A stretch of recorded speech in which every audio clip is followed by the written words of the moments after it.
আসসালামু আলাইকুম। বাংলাদেশ থেকে কোনো ভাই এবং বোন যদি আমার এই ভিডিওটা পান তাহলে প্লিজ একটা শেয়ার করে দিবেন। আরেকটা কথা বলি শুনেন, আপনারা 12 তারিখে যে ফিলিস্তিনের জন্য যে সমাবেশ করছেন এর বিনিময়ে আমাদের একটা পুরস্কার হইছে। এটা হইছে আপনার সৌদি আরবে 38,000 লোক জেলে গেছে। তো 26 তারিখে আরেকটা সমাবেশ আছে, ওইটার ভিতরে আপনারা অংশগ্রহণ করবেন। 12 তারিখে সৌদি আরবের সরকারের যে জুতা নিক্ষেপ করছেন না, আর 26 তারিখে এমনি জুতা ফুন্দি দিয়ে দিয়ে দিবেন, বুঝছেননি? তখন মানে আমগুলোকে একটু ভালো হইব।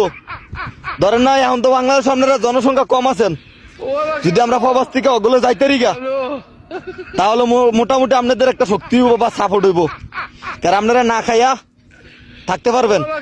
ঠিক আছে?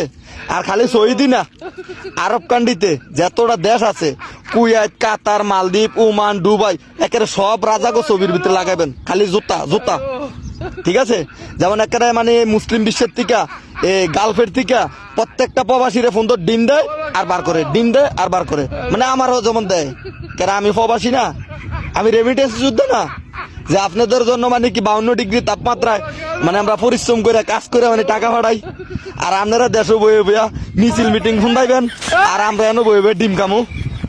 তো টেনশন করেন না, যতটা প্রবাসী ভাই এই ডিম খাইয়া বাজ যাইব, ডিম খাইয়া বাজ যাইব, এতটা প্রবাসী ভাই আমনে করে এমনি ডিম দিব আর বার করবো, ডিম দিব আর বার করবো। কথাটা মাথায় রেখেন, বুঝছেন নি? বয়স দেওয়ার ইচ্ছা ছিল না, তবুও বয়সটা দিলাম। কথাটা মাথায় রেখেন, এমনি ডিম দিব, এমনি পটাক পটাক পটাক পটাক।